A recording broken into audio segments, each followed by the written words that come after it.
non-traditional requirements for graduation. The first was that you had to know how to swim. And the second was that you had to take a class on race. So I imagine if you got to college, you're 18 years old, you don't know how to swim yet, this is probably a pretty intimidating requirement. For me, taking a class on race was terrifying.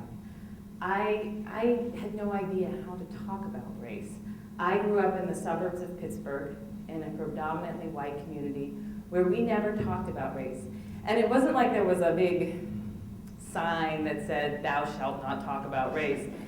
I knew that we weren't supposed to talk about race because I think, in every family there's a small list. I mean, it's probably longer in some families, but there's like 3 or 4 things that you're not supposed to talk about, and the way you're not supposed to talk about them is no one ever talks about them. And so that's how I knew, because we wouldn't even know what to say if you had invited us into a conversation on race. We wouldn't know how to approach it or what to say. And I think we really thought that we were good people because we didn't talk about race, that there were racist people, racist white people who talk about race, and then white people like us who are good people who don't talk about race. And so that's kind of what I came to college with. And so I had to take a class on race, and I signed up for this class called African American Literature. And it was the first time I ever had a black teacher in my life, and it was the first time I ever had black classmates. And we would read a novel a week. They were like 400 to 500 page novels.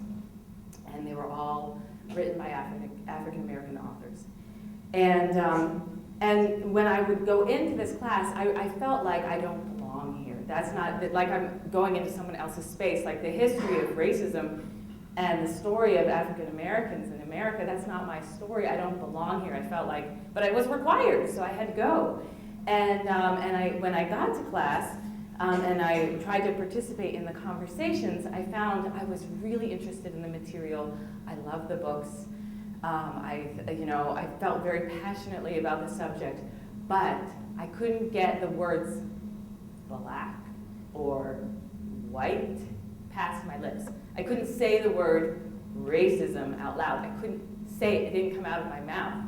And I can remember sitting in class and just being so conscious of how I looked, like if people in the rows behind me spoke, I'd be really careful to turn just the right way to say, I'm interested in what you're saying, but I'm not ignorant, and I'm not racist, and I'm not naive, but I am intrigued, and it was like every movement that I made, I felt so heavily scrutinized. I felt like there was this bright spotlight on me, and everybody wanted to know, what does the white girl think?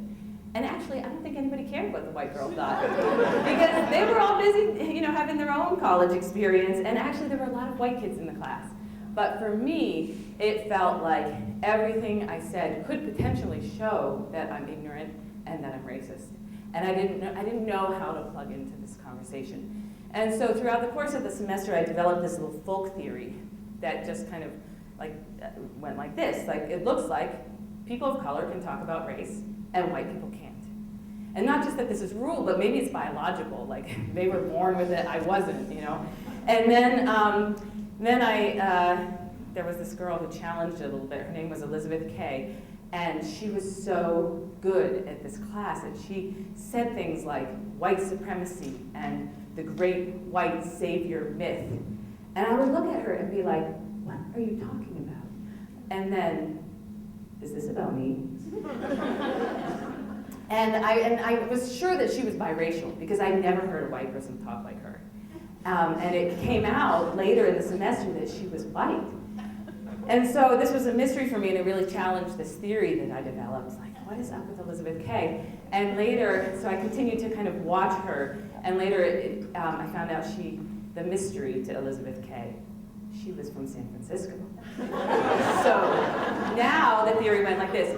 People of color and white girls from San Francisco can talk about race, but white people cannot talk about race, and particularly white girls from the suburbs of Pittsburgh cannot talk about race. So at a certain point in the semester, my mom came to visit. And remember, my mom is one of the people who raised me in this house where we never talked about race. But she stayed in my dorm room. She always stayed in my dorm room when she came to see me, and I was up late reading Black Boy by Richard Wright, and I was very moved by this novel. I mean, it was terrifying and tragic and sad, and it was clear that all of the horrible things that happened to people in the novel were a result of institutionalized and individual racism. And I had so much to say about it. And my mom, we didn't talk about race in our house, but she was interested in everything I had to say and everything I was learning. So she listened, and we talked for hours about this book. And the next day she came to class with me, and we sat together quietly through the whole class while Elizabeth Kay and most of the students of color and a couple brave white students battled it out trying to understand this novel. And I sat and watched. And after class, my mom said, "Why didn't you say anything? Why didn't you talk in class?" And I said, "Oh, no, I don't talk in that class. I'm not smart enough, and I don't have enough experience, and I don't really belong there in the first place." And it always ends well. Like when I leave class, I always feel guilty for what I said. I always feel bad about what I said, and I don't, it's too embarrassing. And she was like, "But really, because, everything that you said to me last night, there was nothing that was said in class today that wasn't similar to what you said to me last night." And as I looked back on the night before, I realized she was right. My classmates weren't smarter than me or more, they were more experienced than me in some ways, but I wasn't saying the wrong things when I spoke up. The reason I was embarrassed and ashamed when I left class was not because I was saying stupid stuff. It's because when I left, I was breaking rules. I was breaking the implicit rule that I learned through silence from my family I didn't realize that that's what was going on for me. So my mom saying that kind of shifted something in me. And I decided, you know what?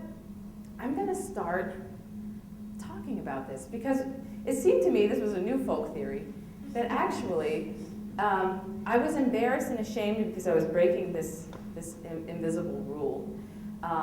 And so learning to say the right thing, learning to get it perfect, that wasn't going to help me. I was still going to feel embarrassed. And so I had to just keep going back to class and trying. So I challenged myself. Every class I go to, I'm going to try to speak up once. And what the weirdest thing happened, I found that I had this tight little comfort zone. It was like this little, cozy circle. And inside it, I was comfortable. And so every class, in order to speak up, I had to take one step outside of my comfort zone.